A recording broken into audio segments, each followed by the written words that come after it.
here we go. Hello, ladies and gentlemen, and welcome to the premiere edition of the 55 Diaries. My name is Looney, and it's my pleasure to be here with you today. I've got my partner in crime along with me. He is the Tower of Testosterone, the mountain of molten female lust, the man who voted to impeach President Jack Tunney from the WWF, Tank Runyon. How's it hanging today, Tank? Is to the left a valid answer? No, it's hanging good. It is. It's good. Sunshiny day and it's day off. Enjoy life. Enjoy it and cherish it while you have it. So it's a beautiful day, man. Just for your information, this podcast, this premiere edition of the 55 Diaries is totally unrehearsed, totally unscripted. Straight from the hip. Straight from the hip. What you see is what you get. No outtakes, no anything. So let's get some of the legalese out of the way at first. Any broadcast or retransmission of this here podcast without the express written consent of Major League Baseball is prohibited. Okay, so Tank, as you know, the COVID-19 pandemic has really put a hamper on professional wrestling, especially in the indies. Our last show that we was on was January 30th, which will be 1 year anniversary here real soon. There hasn't been much going on in the world of professional wrestling. February 29th. February 29th. That's right. That's why you're here, man. Keep me straight. There's about all we have right now is the big leagues on television and so forth, WWE and so forth. Tank, what blows your skirt up right now? What are you liking that you see on television, if any? Man, it's a hard pill to swallow. I mean, you watch it because you're a fan, but at the same time, you don't have that same fan interaction. I mean, you know as well as I do when you go out there. I don't go out there to get the shit behind me in that ring. I go out there, because I want to interact with the people, and people make it fun, and there's no people there for you to feed off of. So I imagine them folks up there are having a hell of a time. Granted, the paycheck's probably worth it, but I know they're not getting that same rush for that.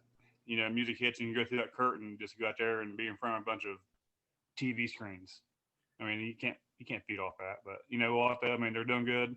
Props to them for still trying to do something to help society function, I guess, B-word, not totally lose their mind, because this COVID stuff really is, a bad deal and a serious issue. But, like, I like the Bray Wyatt stuff he's doing with Alexa Bliss. That's really got me intrigued. I think Randy Orton's probably the absolute best they have right now, because the dude can do anything. He can take a broomstick out there and make it look awesome. AEW product, dude has money and they got a ton of talent, but it still comes off like a glorified indie show. Mm-hmm. That makes I think they're just missing one or two things. I think them getting Sting over there is huge. I think they're making a mistake putting him in the ring, though, like they're talking about doing, because you can't focus on up and coming if you got 60-year-old men out there taking that dude's spot. In NXT is just those dudes and girls down there are awesome. I mean, because they're trying to earn that call up to the main roster, and they can just flat out get after it. So, like I said, it's good, but still ain't the same without that crowd there. That guy giving you the finger, or that little kid giving you the high five or whatever. It's all right. Yeah, the last show I was at right after the Arnold Schwarzenegger thing he does. NXT was in Columbus, and I was ragging on Dexter Lumis, and he flipped me the bird, stuck it right up in my face. Anyway, yeah, I agree. I really like what Bray Wyatt's doing. It seems like he can just reinvent himself over and over and over, and does a good job. And I'm really anxious to see what he's going to do next. I really like this thing with Roman Reigns in the head of the table and all that. His music needs changed. That's not his. That's the Shield's music. They need to freshen his stuff up, which they're supposed to be doing, but still, he needs to really, I think, to complete the whole turn, he needs to have new entrance music, and he's done lost a shirt and everything else. So go ahead and totally go 100% and change everything. I agree. I had I had said years ago that I think he needs to turn heel and hook up with Paul Heyman, and um, come to find out, it really I think was a winning combination. And It be is. interesting if Brock Lesnar comes back. What's going to happen there? I mean, if they were to be a tag team, you know, Lesnar comes back though. How does Lesnar come back? Is he gonna come back and be Heyman's boy, or is he gonna come back and be a big baby face to whip Roman's ass? What do I you think? I look for Heyman to be tore in the middle. You know, maybe the two of them have a match over his services or something like that. There's a lot of ways you could go with that. Um, Money's the name of the game, and Brock brings in a lot more money than anybody else does. oh man, and he makes it, but he earns it too. I Uh, want my bastard. I agree with you about NXT. I'm really into it. They've got some young horses there that are really anxious to make a name for themselves or wanting to show their wares and get to call up to the main roster and make the big money. Um, Damian Priest, I think, is a future world champion in the WWE. Man, he's I said that a while back. I said, "There's your next big star." I think he's going to be big. He's got that big deep voice that just thunders, and he's what about 6'7" and ripped, That and old Vince guy, big tall dude, and he can move and go. he can go. Yes, there's some other ones I really like too. I get a kick out of Cameron Grimes. I'll watch any match he's in. That dude Uh, is 6'3". He'd be on the main roster right now in main event. hmm Bronson Reed, Austin Theory, some really good talents. I know the whole brand centers mostly around Johnny Gargano, and I mean he can work. He's good. But man, he's just I don't know. It's just he's oversaturated. He's really not big enough to About hang six. with the big guys, and He's you know about 6'3". Tommaso Ciampa though, man, he is a beast. I really like what he's doing. He has intensity. Did you see the pit fight between him and Timothy Thatcher last week? Yeah, they got after it. They beat the piss out of each other. Yes, they did. Timothy Thatcher's another good one. Now, AEW, I could care less about them. I'll be honest, I don't watch them. I've watched them a few times. Every time I watch them, it just seems like a bunch of kids in their pajamas are out there just flipping and flopping and doing over choreographed acrobatics, and it's like things are happening so fast you don't know who's doing what, and they really don't tell a story with their matches. It's just who can get in the most crap at once, and you Yep. know AEW must be aimed towards dumbass from Michigan. that's right. That's what I'm talking about. Yeah, and I have no use for it, and I just refuse to watch it anymore. It to me it's brutal. Yep. I like to see legitimate tough guys like Tank Runyon come out there and just fight and carry on, and you I know just get, that's what I do. Go out there and get beat up. Here, pin me, pay me, get me out of here. that's right, baby. I mean, could you see the Young Bucks in there with the Legion of Doom? Oh, they get destroyed. Oh, they That's would, but yet like general size of guys now. Period. Um, I like Adam Cole. Dude's great, great worker, yes, but he don't have the size. I mean, right, or like Johnny Gargano, like you say, he don't have the size that guys had 10, 15 years ago. Where I mean, even Shawn Michaels is what 6'1", 6'2", yeah, and he's considered small. Dudes that will go out there and bump for him and feed for him was like, oh, that shit ain't believable, and yeah. Michael's out there now, and it's like, damn, he's gonna come out there and choke slam somebody. Just because guys ain't like the whole what's Adam Cole's group down there? The undisputed, Undisputed Era, undisputed yeah. era, yeah. All four of them are awesome in the ring. I Mhm. couldn't touch them, but you know they don't have that size, because when you're a fan and you go to a wrestling shows, what do you want to see? You want to see action. You You want want to to see see, people get, you know, yeah, you want to see that hooked big up on. out there. You want, who would you rather see? Al Snow was, nothing against Al. Al's a great guy. Or would Mm. you rather see Kane, who's 6'9", 6'10", coming out there? You want to see that presence. I want to see Kane out there. Yeah, that's what I'm saying. You want that size that they want to see. And that's just, there's not a lot of that around. That dude is with AJ Styles, almost whatever. Uh huh. That dude is huge. And if he ever figures it out, that's a walking paycheck. Uh huh. But, because what's the first thing you see when you see AJ Styles with that dude? You see that dude. You Yeah. don't see, you see that big old dude standing behind him. And the first thing you think is, holy shit, that dude's big. He is humongous. Yeah. You're That's the like, first thing you see, right? yeah. And Well, you're like, I'm knocking against AJ because AJ is, he's earned his name as phenomenal because he really is phenomenal. But you don't see that phenomenal worker. You see that big dude standing behind him. You're thinking, what is that big bastard going to do to somebody? exactly. Right? That's what you're waiting on. Yeah, that's what you're waiting on. Like their last pay per view, they had a TLC pay per view. He grabbed Miz off a ladder and just walked over and just dropped him through a table. Yeah. That was the most impressive thing of the whole match. It didn't matter all the spots they did and everything. It's like, man, he just held him like a baby and just like, all right, here, get the hell out. Yeah. That's what stuck out to me. Why? Because it was that big dude out there saying, come on, you're done. Yeah. Could you imagine a Gargano in the ring with a Vader or a Bundy or someone? Well, Wow. let me ask you this here, okay? Dolph Ziggler, right? Uh huh. Great worker, phenomenal. Dude throws a tremendous super kick. Mm-hmm. Probably the best, legitimately. I mean, it's right there with Shawn Michaels. What was more impressive? Dolph Ziggler throwing that super kick or Luke Harper, God rest his soul, throwing his super kick? What was more impressive? Oh, I love seeing Luke Harper throw his kick But why? because he's a big man. Exactly. He's intimidating. It looks real. Yeah. It's a big dude kicking your head off your shoulders. Oops, sorry, didn't mean to lay it in there, but it's that Yeah. side.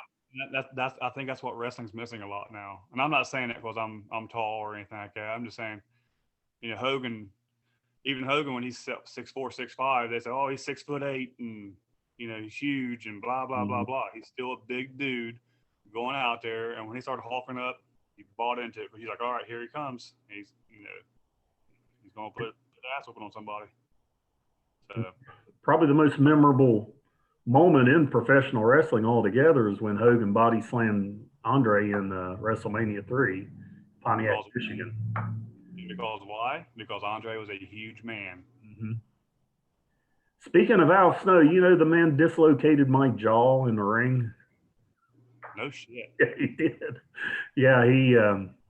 I was refereeing a match between him and Dirk Extreme, and Al took a swing or something, and Dirk ducked, and he connected with me, and I mean, it was stiff as all get out. Dirk was a punch. I hope he did hit Dirk eventually. Yeah, yeah. My jaw was dislocated for about 6 months after that. Yeah. But Maybe the jaw because he might have smelled like a Twinkie or something on you. Maybe somebody's in the back trying to Twinkie towards you. huh, Who would that be? boy, I don't know, but I know he was upset because Jackson didn't have a Waffle House. Yeah. I agree with him.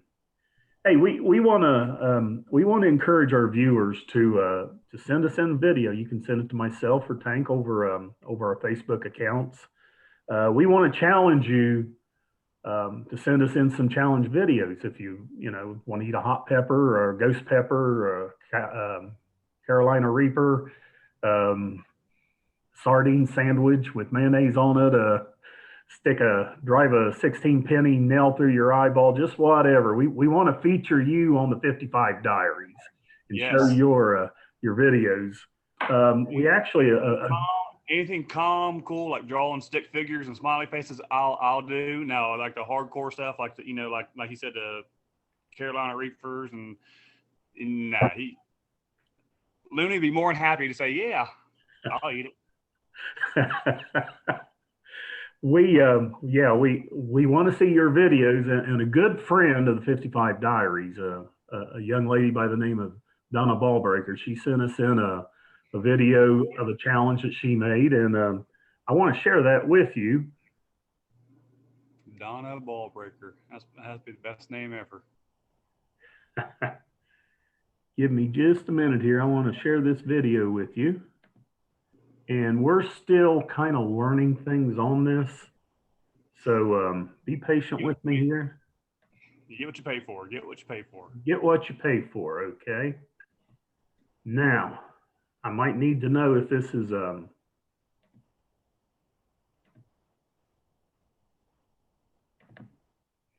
can you see this okay? I see something on there. Okay, let me hit the play button here. All right, here's a piece of cheese and a lemon flavored Oreo. All right, Mike, you got to settle for this, all right? Here's the challenge.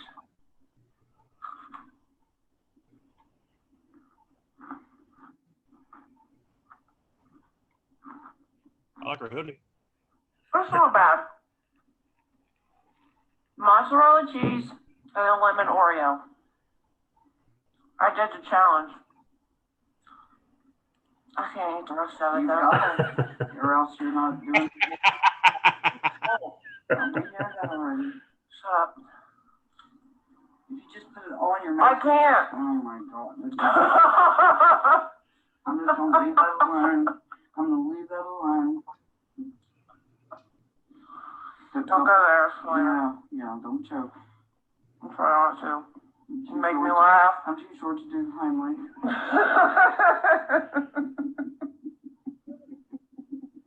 Put your shit in your mouth and be done. I'm trying. How could she eat that? Hold on. Not yet. Not till you swallow. Yay for Donna. There you go. It's not fair. Oh, I know. You're not allowed to do that while I'm eating. I can do that whenever I want. Whatever. I'm gonna let her, Mike. All right. You good?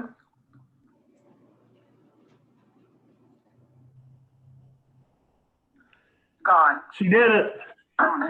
All right. Man, she's tougher than I am. Lemon flavored Okay, Oreo. let me All right, Mike, you got to settle for this, or okay. Get back to the screen here.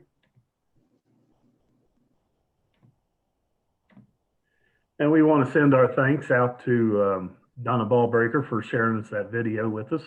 And we want to encourage you to send in fact, why don't we do this? When are you going to do it? When are you going to do it? Okay.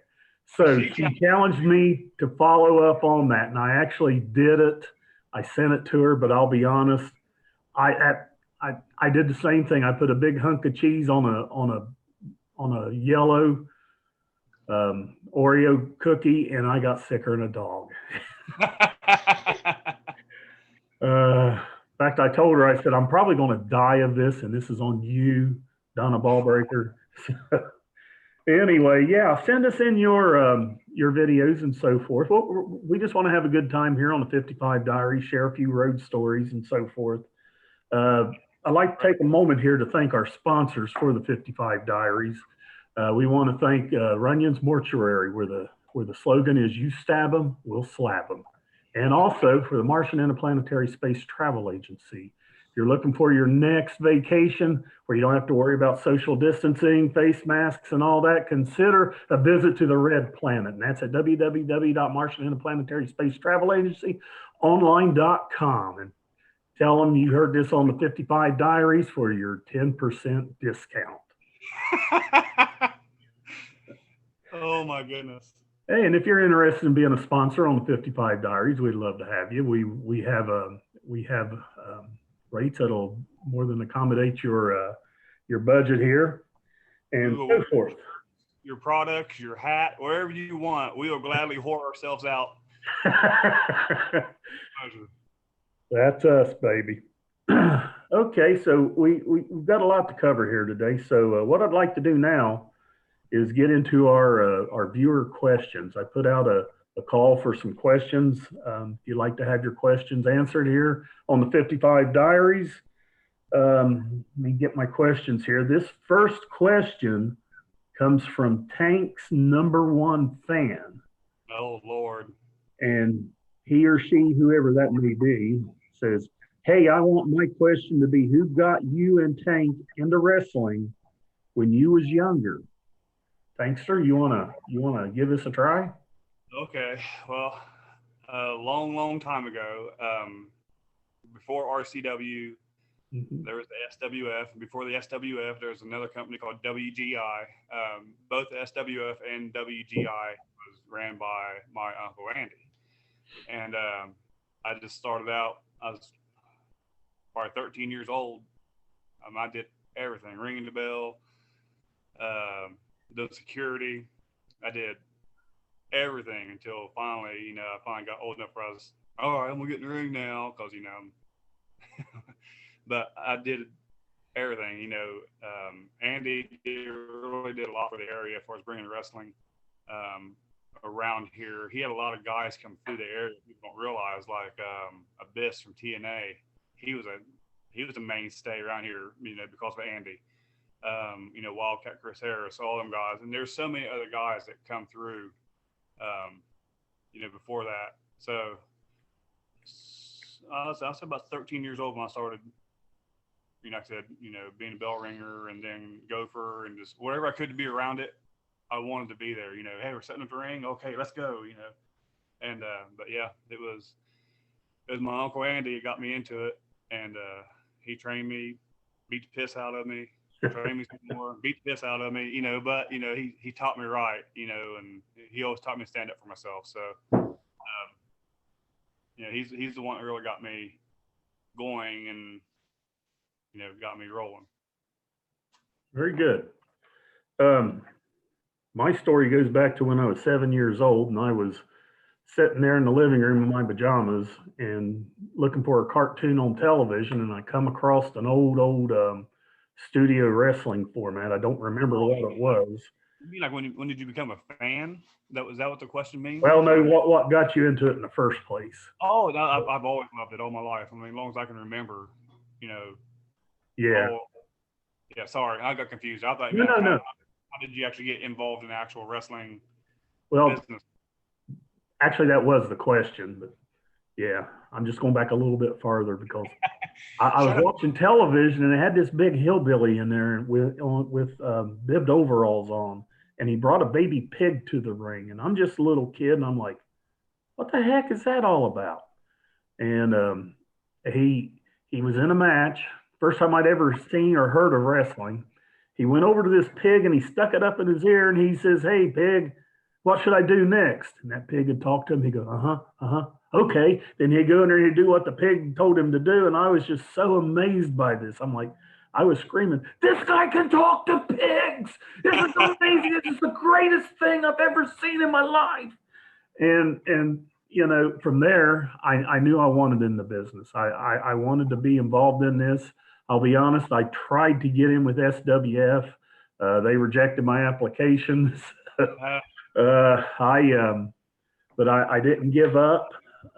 When RCW started, they put out a call for people to be in the ring crew. I signed up for that. And for those of you who's wanting in the business, then you got to start off at the bottom. You got to be dependable. You got to work hard, and you got to prove your worth. I hired in the ring crew. Within one show, they found out I could run video equipment, so I went from ring crew to cameraman slash security, and then I signed up to get into the RCW training school, where I was trained by um, my sensei, um, Mr. Tanker Onion. I was also trained by another clown by the name of Dirk Extreme, which yeah, we will talk about that. yeah, as bad as I hate to admit it, but and Dirk Extreme several years ago, he received he was a pretty cool guy. Me and him were pretty tight at the time. He got a pretty nasty lick on the head with a kendo stick. I think it might have been Ace Gigolo. I'm not sure on that. Do it. You didn't do it? Man, Oh. But he's never been the same. I mean, he after that he thought he was a contestant on American Idol, and then he thought he was Canadian and all kinds of stuff, and he's just plumb nuts out there. And you but can say split personality, Daria. I mean, because the Dirk I knew a long time ago, he was cool and like, real mellow. Then all of a sudden, like I said, he wanted to be a damn TV show singer, and then he thought he was Canadian, eh? you remember him bringing a mannequin to the ring and talking to it? That's worse than a guy talking to a pig. Even worse when he had Trick Nasty sit there and babysit the damn mannequin at ringside. Guy's nuts. Let me tell you something. Dirk Extreme stuck a screwdriver in one of my knees and took a sledgehammer to the other one. I was out for 6 months and I had to have my knees replaced because of it. I haven't forgotten this now. Dirk Extreme, you've been hiding behind this pandemic, okay? But you can't hide forever. Me and you, we have a score to settle and it will be settled. And I will get my pound of flesh extracted from your mangy hide, okay? And I know Tank Runyon has my back on that. I got your back. I can honestly say, and I ain't saying because it's on this show, and I've told you this before, but you by far, of people I've had a hand in training and bringing in to this wrestling business, you by far my favorite person and the one person that truly got it. And I said, look, you need to be here at this spot. You need to be there at that spot. You need to do this. You need to do that. You caught on. He's by far my favorite person I've ever had a hand in teaching. And I appreciate all that you did for me. And in the world of professional wrestling, um, you need to be trained. You need to be properly trained by the right person. And what I mean by trained is not going out in your backyard jumping on a trampoline and thinking you're ready to wrestle. This man trained me right. He trained me hard. He was rough on me at times. I mean, but I needed that, and I really thank him a lot. That's why I call him my sensei. And it's a tradition in the wrestling business that the man who trained you and brought you up to where you are, you're supposed to show them respect and so forth. And that's what I've always tried to do. You've always been great. You always have. Like whenever you train somebody too, and you go to these outside indies, and they look at you and they say, "All right, Looney, who trained you?" Mm. I want you to put my name out there and not embarrass me, so to speak. But yeah, I rode your ass. But as also, I knew also that I could constructively critique you and say, look, you should have been here for that. You should have been there for that. And dude, it never was an issue because next time you went out there, you was golden. You was always right there on it. And always said, make yourself. If you're the referee and you're invisible and nobody sees you, you did great. And then when you had your little spell there where you went to the dark side. Who, me? I mean, you get some pretty big boys on your back here for a while. So. Oh yeah, yeah. And I continued my odyssey. I eventually became commissioner, and I just want to point something out. When I was commissioner of RCW, we was running between 4 to 6 shows a month. We made money hand over fist. We brought in stars.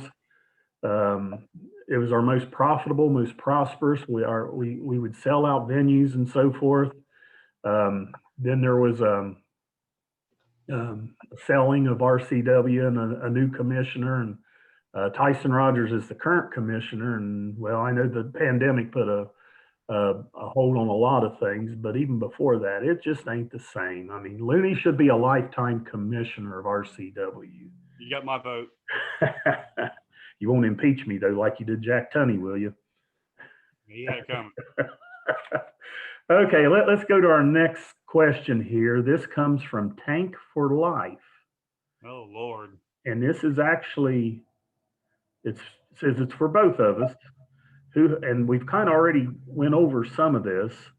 Part one, who had the greatest influence or impact on your life, I suppose, in wrestling? And two, who do you enjoy working with in the ring the most? What do you think, Tankster? Oh man, as far as wrestling influence wise, man, that's a hard question to answer because eventually you get to a point where you're kind of doing your own thing, Hmm. and um, you always have people you like. I was a big Sid Vicious fan. I liked him real well. I always gravitated towards the bigger guys. Mhm. Um, so, and I don't know, but like as far as working in the ring, man, I could go out there, CEO Hustler, and not say a word to that man, and just go out there and it just do it. And it's always super easy. Um, he's really easy to work with. Um, Dirk, I can go out there with Dirk, and not say a whole lot to him. And we can go out there and the good thing is, you know, some of these guys, you can go out there and beat the piss out of each other, and you're not gonna get mad. You're not gonna get mad and everything like that. So, oh, you keep the yellow copy of that receipt coming. You can lay it in and everything. Trick Nasty, phenomenal. If there's ever one person from this area I thought we ever had a chance of making it and getting that big contract, it is probably Trick Nasty. Duke could go. He had the look. He could, just flat out get after it. I like working with Max Power. Um, Mhm. Big dude. He could run. A lot of guys are scared to get in there with him because Max Power literally brought Max Power, and when he ran through you, he literally ran through you. But he's always good. Um, there's so many guys I could go on and mention. There's a few I hated getting in there with, but that's another question for another time. They're the ones that usually ended up filling that chair at some point, and but like I said, and like my uncle Andy, you can go on YouTube and look at some of the matches that me and him had. You did one. Actually, matter of fact, I owe you one. I owe you because now that I think about it, you stapled me in the ass with a stapler. Well, I'm glad you didn't remember the glove that was rolled in the broken glass that I punched you with. I ain't worried about that. But when you stapled me in the ass, that become personal. My brain's beat in by my uncle, and all of a sudden here you come a staple gun, boom, staple to my ass. I'm like, and that's on YouTube if you want to look it up. But yeah, so I owe you one now that I think about it. Maybe in a future episode we should do a watch along on that, and Yeah, get it on YouTube and just comment on because I remember that was a brutal match. I mean, my gosh, you held Andy's face up to the camera. You had him in the ropes and face right up to the camera, and you're not rolling them in thumbtacks. You're taking them and slowly pushing them into his forehead, real slow, and the man is screaming in pain. And it's like he's sadistic, man. You two, man, you tore the house down. man, I tell you what though, you could beat on that guy and beat on that guy, and he'd get right back up. You couldn't keep him down. So, but yeah. Um, Trying to think some of the others. Like I said, there's a lot of other guys. I never had any issues. I didn't care who I worked with. Dude Rock. I gotta love the dude. I love that dude to death, and he's another one too. Once again, you go on YouTube and look up me and Dude Rock. I beat that dude's brains in with a chair, and he would not stay down. And I'm getting like 2 or 3 step drops. Boom! And I light his ass up like a Christmas tree. And I look back 3 seconds later, he's getting back up. I'm like, what do I gotta do to keep this dude down? I mean, just tough as could be. But I love dude. Dude is my dude. How about that? And He is tough. yeah, like I said, YouTube will get you in trouble now that I think about it. Well, just never mind all that YouTube stuff. He's talking about Andy. Do you remember when we did the outdoor show at the festival in the Esplanade in downtown Portsmouth? Yep. Okay, so there was an over the top rope battle royal. Okay, and me and Matt Grant were refereeing it, and it was at the conclusion. It was me, Matt, and Andy was in the ring. Keep in mind the ring was set up on the street on pavement, and I'm just a referee here. And Andy looks over at me and he goes, "Get prepared to fly, boys."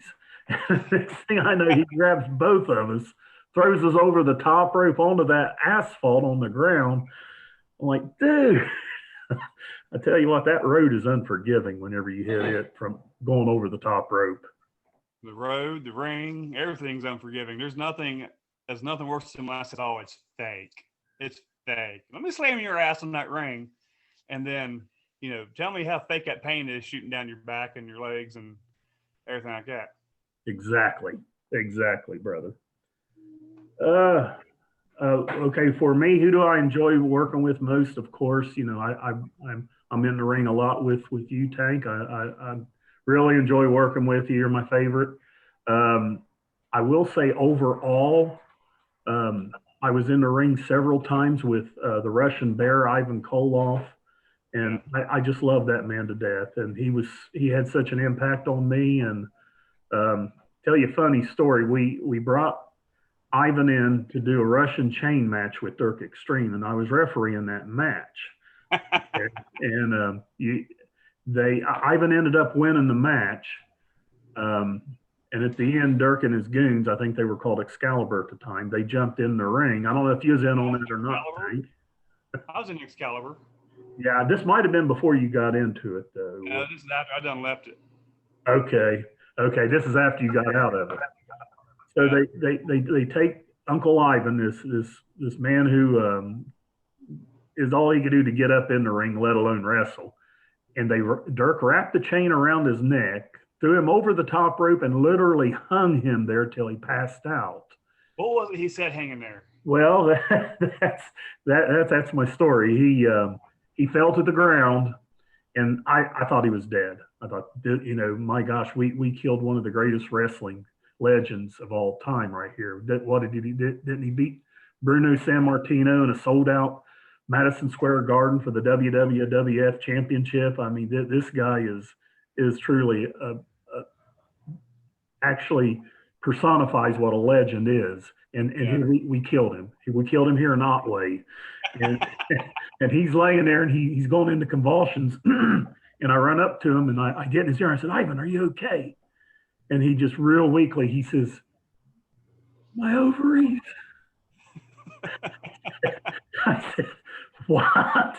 He said, I don't think I can have any more children. He's okay. No, he was another one. Whenever he come in, just a wonderful guy, super guy. Of all the guys that I've been around, he was by far one of the top three. Just naturally, he cared about what was going on with you, and you don't have a whole lot nowadays because there's so much me in the world instead of worrying about you. He literally cared and loved his fellow man and woman. He was a great guy. He was a true legend, and me and him I, became I actually. want to go back. I want to go back. You talk about favorite people to work with though. Like I enjoyed doing stuff with you too. I'll let you know like, as far as like working in the ring. Even when we talk on the microphone out there together, we feed off each other. We can light that place on fire That's and get right. riled up because I know what you're going to say and you know what I'm going to say, and I can look at you and I say a word and you already know what I'm thinking. Mm-hmm. I want to get that out there. You, like I said, you're there too, dude. You really are. So Appreciate that. Shucks. don't you go get no embarrassed. I'm not buying you dinner, but we'll take that 12-pack of beer you promised me to say it. Oh man. Okay, let's move on to another question, and this is from Looneyverse Forever. Oh boy. Here it is. Who is your favorite valet? And let me say this: the art of valeting is a lost art. Um, you just really don't see it anymore. Back in the day, there were some ladies who really had this down pat, and they made a lot of money doing it. They were good at valeting. You had Baby Doll, the Perfect 10, Precious. I guess the greatest valet would. What's Sherry, that? Sherry Martell is by far the best. Yes, yes, she was with Macho Man, and She adapted so well and changed and knew her role. And even when she was with Shawn Michaels, you know, excuse my language, but she slutted it up, and she dressed the role and just if somebody wasn't feeding for Michaels or selling for him, you know, he'd throw them out there to her, and she'd just haul and knock the hell out of them.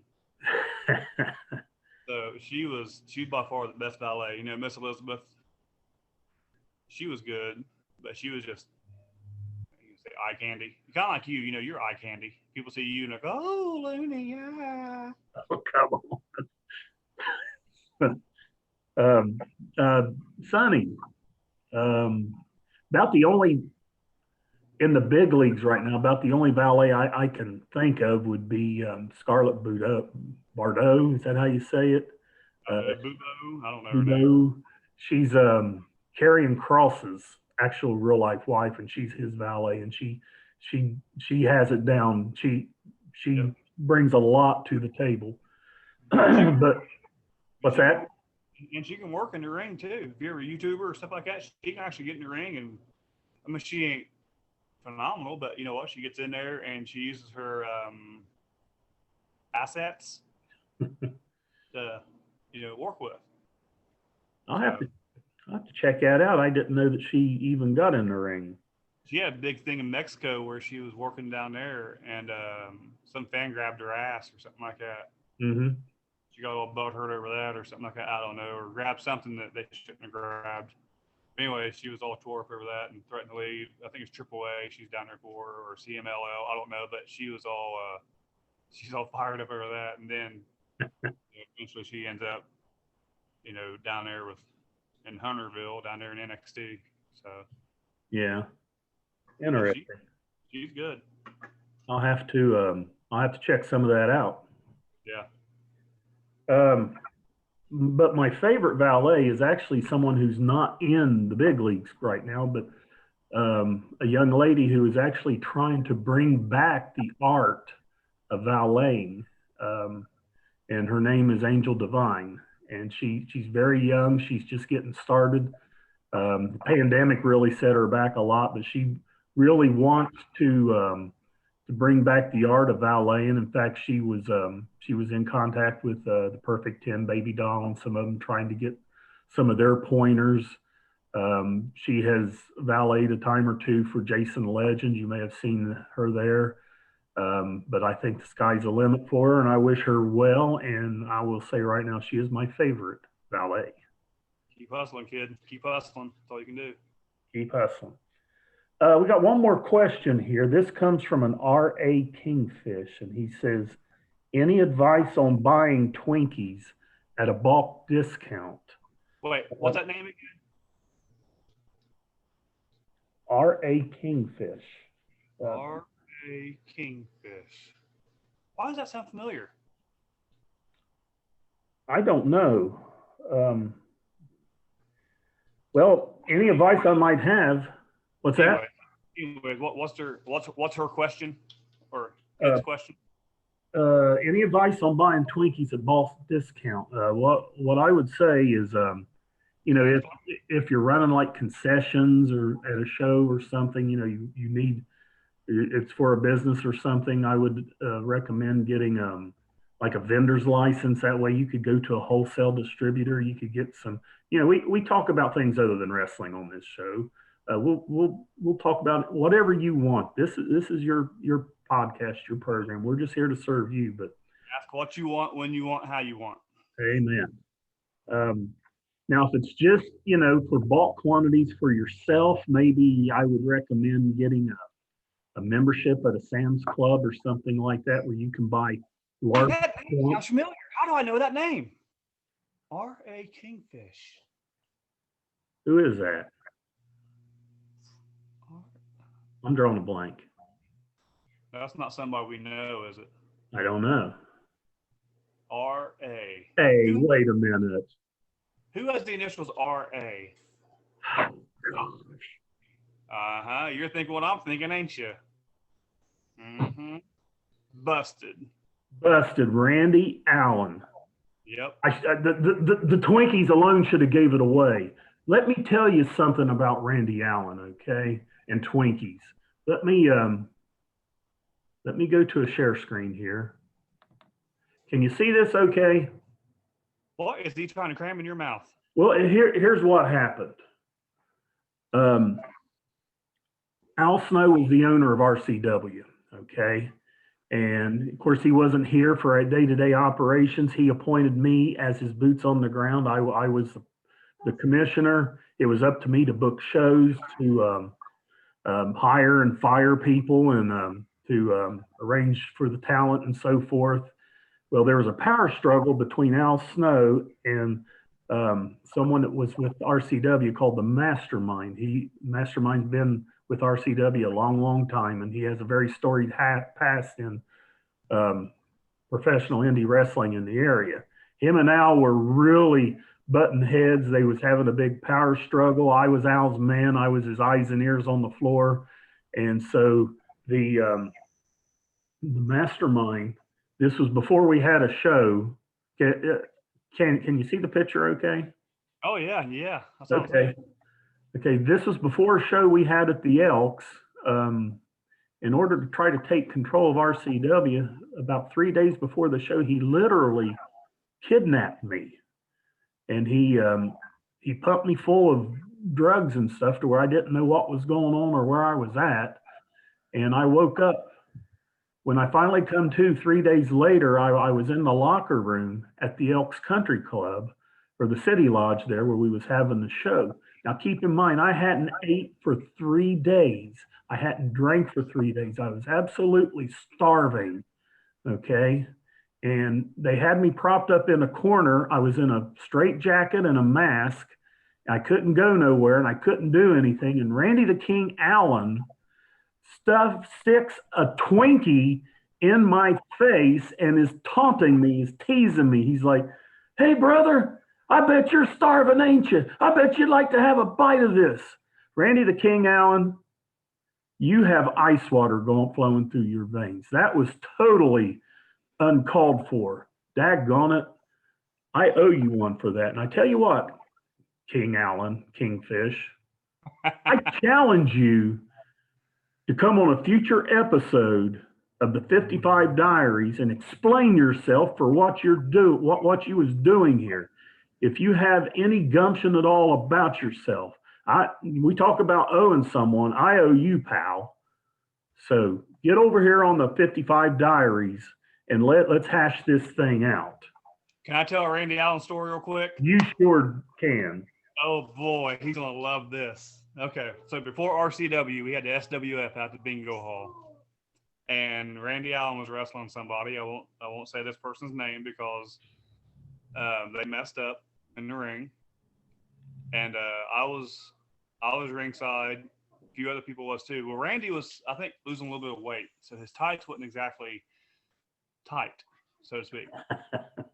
And he kept wrestling the match, and he gets slammed, whatever, and he'd pull his pants up because if not, the crack of his ass is going to show. Every time he gets slammed, pull them tights up.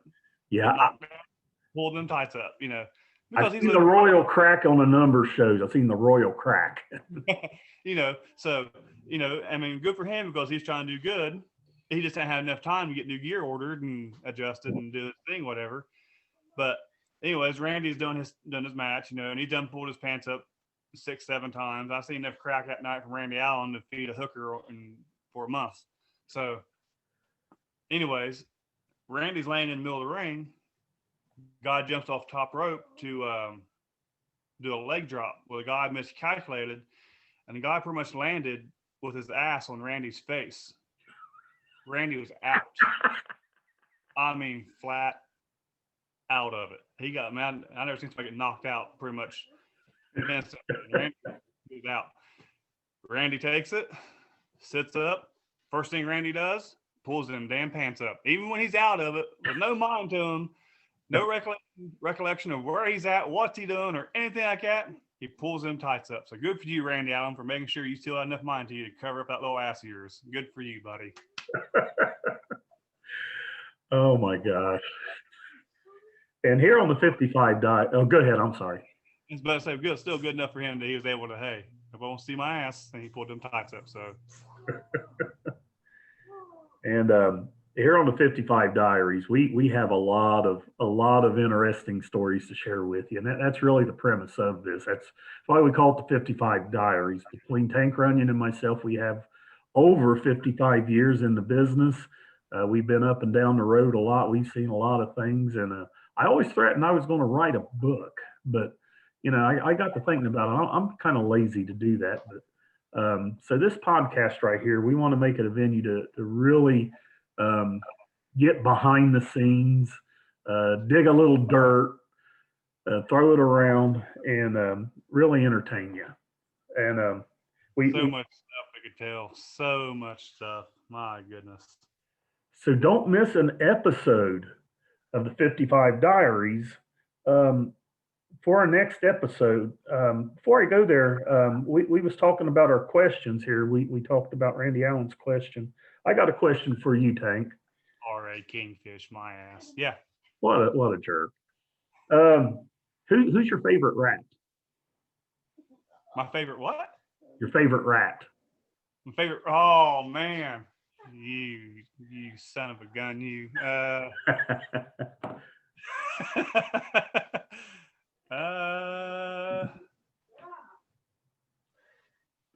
What weather's nice outside today? You I don't know. You can't disclose your ass because then somebody else will want your rat. Then no one pet it and take it home. And well, I got thinking about my favorite rat.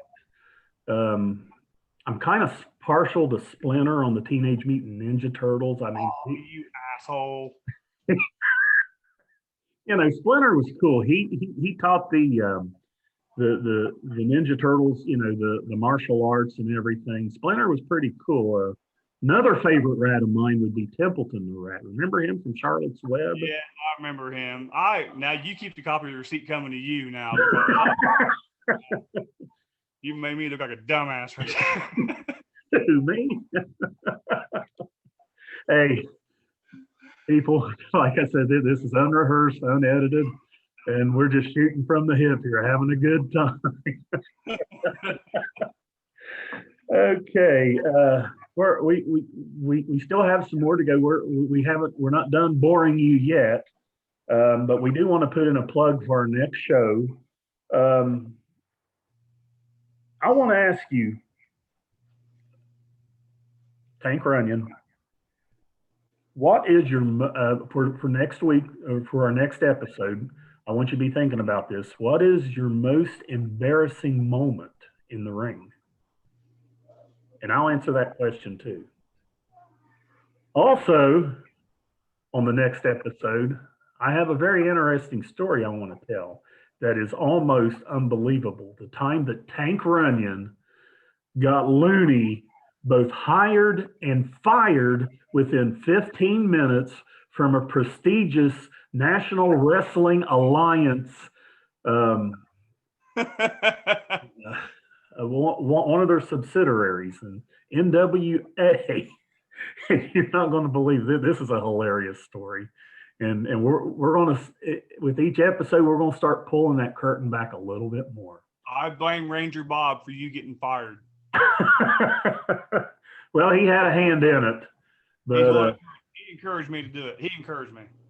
So yeah, you're going to really enjoy this. So make sure you tune in to the next episode. We'll be talking about embarrassing moments. We've got out an invitation to Randy the King Allen to defend his actions. I want Dirk to come on here. You want to put out an invitation to Dirk Extreme. Wherever Batcave he's hiding in, wherever that may be. Yeah, I want Dirk to come on here. I don't know that he has the guts to come out. I mean, if you notice, he's been almost like a recluse. I would say get Max Power on here, but I don't think he's smart enough to use the computer. No, he probably wouldn't be. He'd probably. We'll edit that out because he'll whip my ass. Never mind. He's a super genius. Yeah. No, hell yeah. He can use a computer. He can run a rocket. I think Tank Runyon even said something about he would try to log in on our podcast with the CNC. Oh my God. Cal says, well, who does the people want to come on here with us? Who people watch us? Who do they want to come on here? And yeah, good question. Send Tank or myself your suggestions on who you'd like to see. If you want to be on here, if you people watching this want to be on here. Yeah. I want to at a future episode maybe get Angel Divine on here to explain about her future plans on um, bringing back the art of valeting and so forth. What about Donna Ballbreaker? Yes, Donna Ballbreaker. We need to definitely have Donna Ballbreaker on this show. She's I a want good her friend. autograph. I think Donna Ballbreaker would make a good valet. Okay, so make sure you tune into our next one. I got one more segment I want to go through. Tank, anything that you want to go through before we hit our final segment with me? I want to ask you a question, Oh gosh, here we go. Mr. Looney, the referee, the commissioner, the businessman, the evil scientist. I want to ask you something. Oh no. Of all the years, that you've been around, what's the funniest thing you've seen on a show? Oh my gosh. Let me think about that one. I will get back with you on the very next episode. How would that be? Okay, I could say what's the most vulgar thing you've seen too. I've seen a few vulgar things. I want to do a. I'm I sorry. like to do something too where we talk about like stars we've done stuff with, like the Big Van Vaders and Nikita and Ivan Koloff, Dr. Death, Steve Williams. And there's so many more we could throw out there. Honky Tonk Man, his magic Gatorade bottle, and just Uh, the funny, question I always get asked a lot is, what's this person like, or what's that person like? What's this person like? What's that person like?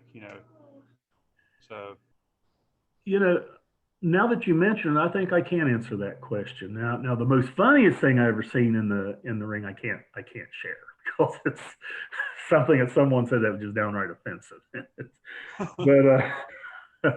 but I'd say the funniest thing that I can share that I seen that now I get to thinking about. You was talking about Vader. Okay, do you remember when we brought Vader in? They had shot this vignette where Ace Gigolo put a jock strap over his head and went in the toilet and was dropping Vader bombs. Okay, and he was really ripping on Vader big time. Well, when Vader come out, they showed that video on the large screen, and Vader wasn't looking at it. He was too busy posing to the crowd and all that. And all this video was, I got over in his ear and I said, Vader, turn around and look at the screen. He just kind of looked at me like, don't tell me what to do, pal. I said, no, seriously, turn around and look at the screen. He turned around and looked at the screen, and his demeanor went like this. It went, and he didn't think it was funny at all. And when Ace Gigolo got in the ring, he grabbed that guy and physically picked him up and threw him into the corner and was giving him gut shots. And he was in his ear saying this, you think that's funny, kid? You think this is funny? Huh? Is this funny? And he liked to beat Ace Gigolo to death with some of the stiffest shots I had ever seen. He was giving a lot of body shots, a lot of gut shots, and a couple to the chin. And he liked to beat him to death in the ring. he beat the hell out of me a couple times. Oh gosh, that was hey! I found a question that I skipped over.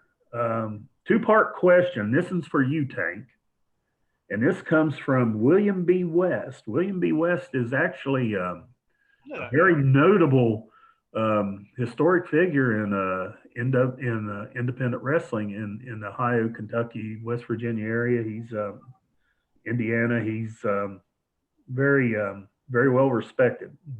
Mr. West's question was, Tank, who was your favorite opponent and what made Dude Rock your favorite? Well, Mr. West, Dude Rock, he wasn't exactly known for being a technical,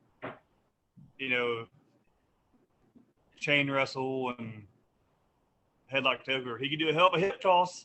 He had that hip toss down. But like I said, man, you could just beat on him and beat on him. I remember whenever I wrestled him, It's for the RCW Extreme title on YouTube. Mm-hmm. And I went to powerbomb him in thumbtacks.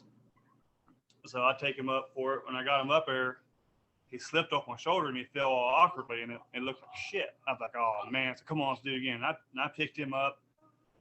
I take him up in the air, way up in the air, boom, and I stuck him in them thumbtacks, and I stuck him in there hard, and I knew I did it hard too, and I felt bad. But you know what though? He still got up. I mean, like I said, it don't matter what you did. I'm pretty sure you could probably blow that dude's knee off, and he's still gonna figure out a way to get up and keep fighting. I mean, you can teach people how to wrestle. You can teach people how to referee, how to talk on a microphone. But one thing you can't teach that Dude Rock has tenfold of is toughness. Dude is freaking tough. And like I said, it didn't matter what it was, you know. And then he was always super easy. You know, I enjoyed wrestling Dude because I knew no matter what, I was going to have a blast. You know, it was going to be so much fun. And he's always going to throw a comment or two in out there to make you start laughing. And I said, dude's just dude. He's awesome. So, yeah, I'll kind of leave it at that before I expose anymore. Well, I'll pull back the curtain here just a little bit. In his earlier days, Dude Rock, for comic effect, used to like to stick a bunch of socks in his trunks.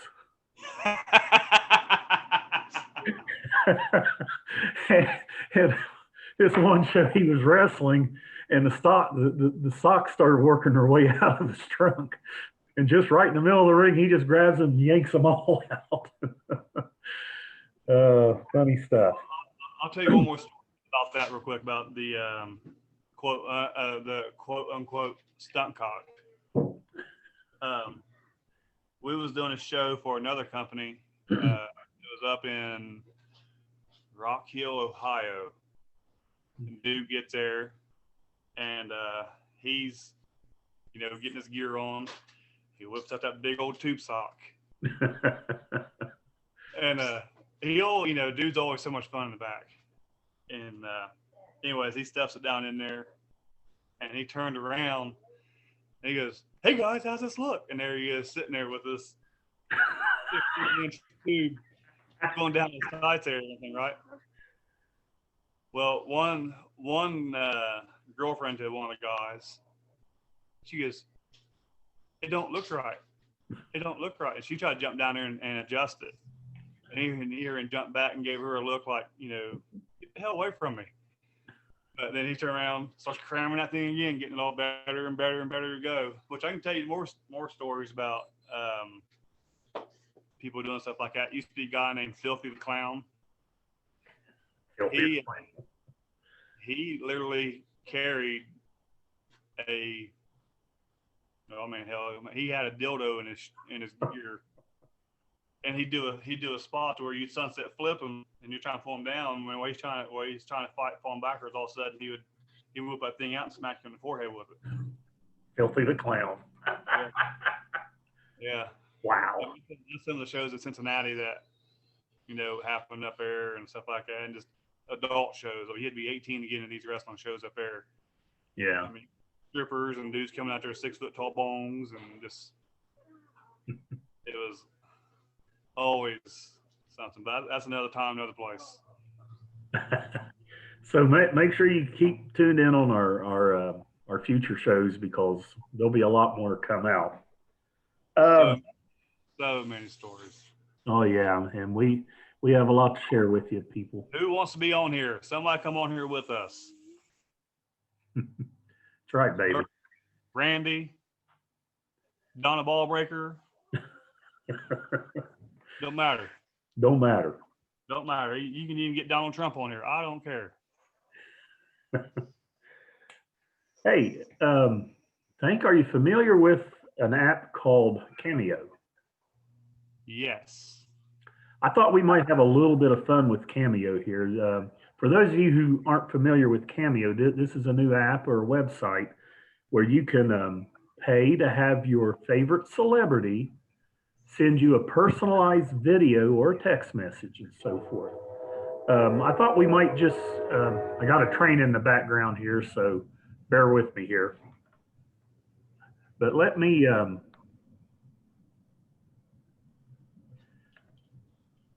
pull this up.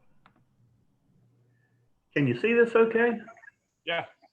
Okay, as you can see right here in Cameo, featured in wrestlers. You can have your favorite wrestler, celebrity, send you a personalized video, and you can see there are different price ranges. You see Mick Foley's $99, James Ellsworth is $19, and so forth.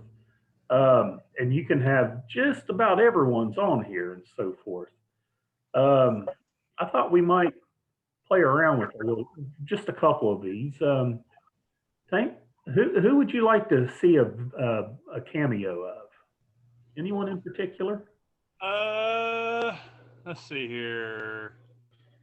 Drew McIntyre is only $250. Jeez, oh, bees. Raven's only 50. And also people like, believe it or not, you can, Virgil's a good one. Let's check out Virgil. What about Barry Horowitz? I've seen him. Okay, yeah. Barry Horowitz. Let me go back and find him. Right here, for only $30, you can have Barry Horowitz send you a personalized message. Let's check out one of his.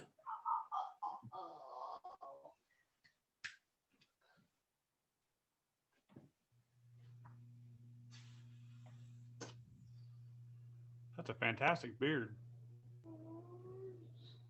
Happy birthday to Costa from hopefully your favorite professional wrestler, Mr. Technical, Barry Horowitz.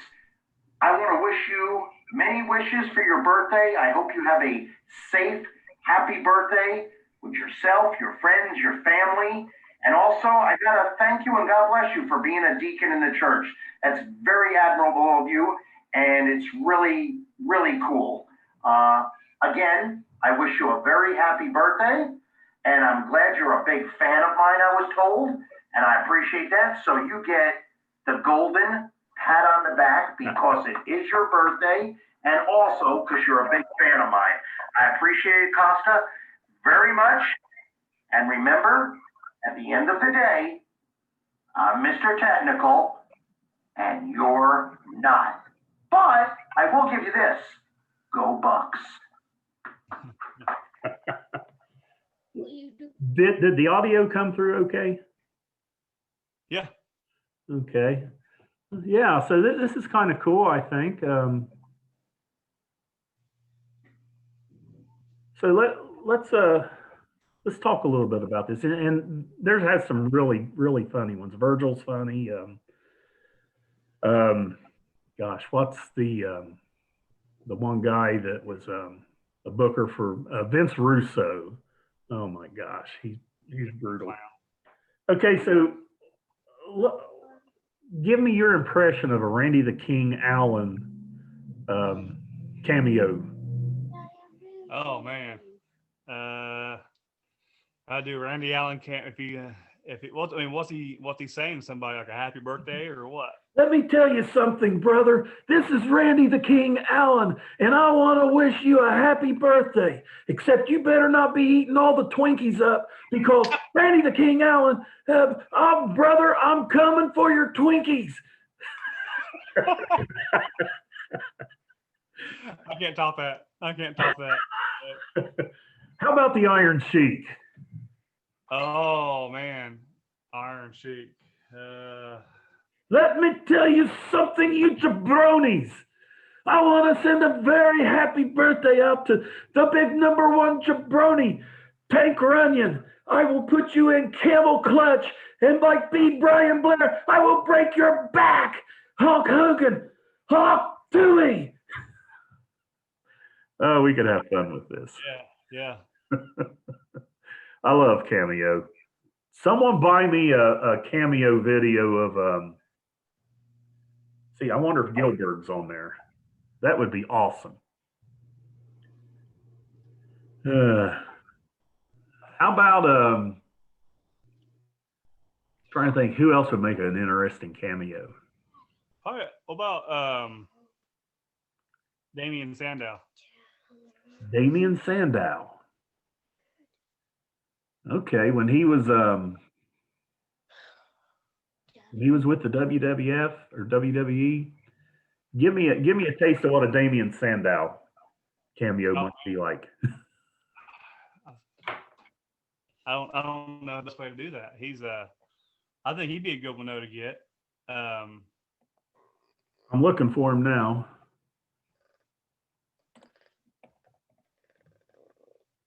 Actually, he is not on here. he was on there as Aaron Stevens. Oh, Aaron. Okay, I forgot about that. Yes, he is on here. I will get that queued up, and he is only $25. So here's what I'm going to do. I'm going to go back to this, and I'm going to go to share screen.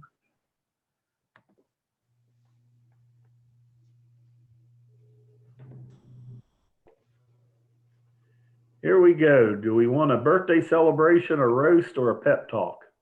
Pep talk. I want to see a pep talk from.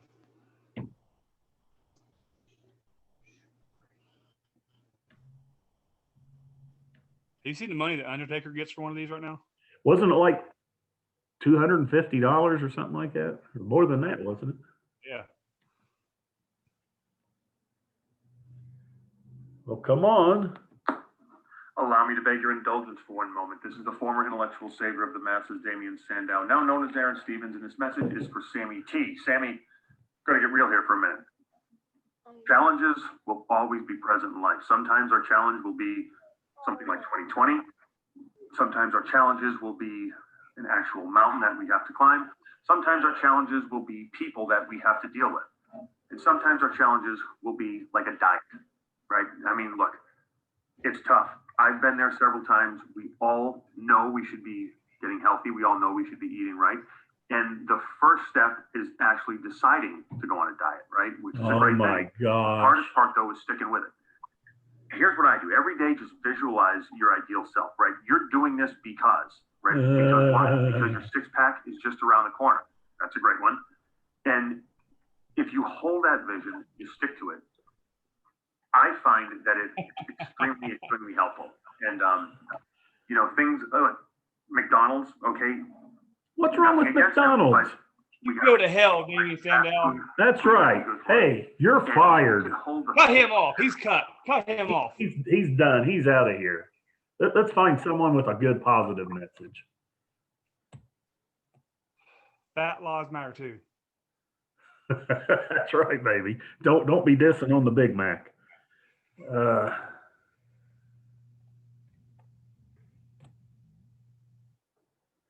$69, you can have a message from Virgil himself.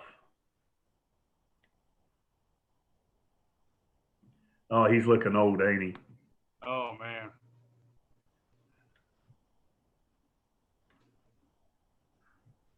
Well, You don't anytime. have me in person, in living color. Virgil, WWF wrestling superstar. Oh my gosh. Eric, Justin booked me. Okay? And Eric, I hear you're a great wrestling fan. Eric, I hear that you'll give me the shirt off your back. He's already lied when he said Or are you superstar. bullshitting me? I don't got time to hear your bullshit. Oh, Eric, come on, Virgil. Meat sauce and Be bread nice to the kid. He and bring paid him over for my this. damn house. Aw, Later. boo. Virgil sucks. Yeah. Go back to hoarding yourself out of conventions. Yeah, I was at a convention once. He had a table set up. He spent 3 days there all by himself. Everyone walking by, hey, come over here and buy an autograph. Get a picture. Come on. Everyone just look at him and laugh. Fuck yourself. Okay, well, Tankster, that's about all I got for this episode. How about you, my friend? That's all I got. I want people on here. I want the interaction. I want the questions. Like I said, if you want a sponsor and you don't get your product out there, send me your shirt, send me your hat. We'll wear it out. We'll wear it. That's right. is questions, interactions. Ask whatever you want to ask, but let's have fun with this. And I challenge you, Dirk Extreme, to get your ass on here. That's right. And we're looking for a good graphic for our 55 Diaries. Some of our people who are into graphic design, if you can make us up a real nice animated type graphic that we can use on this program, we will give you one of the first presses of the new 55 Diaries t-shirt. How would that be? And send us in your challenge. Ranger Bob, if you see this, Ranger Bob, you owe us a graphic because you got that man fired from the NWA. You owe. I can't say it straight. Or a mastermind. If you see it too, maybe you could help us out, brother. Yeah. And send us in your challenge videos, whatever you might be doing that's off the wall. So with that, my friends, people, I will bid you a fair adieu. Yep. Love your family, love your kids. Cherish every day because the next day is not a given. Live life to the fullest, people. Amen. Thank you all for tuning in on this episode of the 55 Diaries. We look forward to seeing you again. With that, adios, muchachos.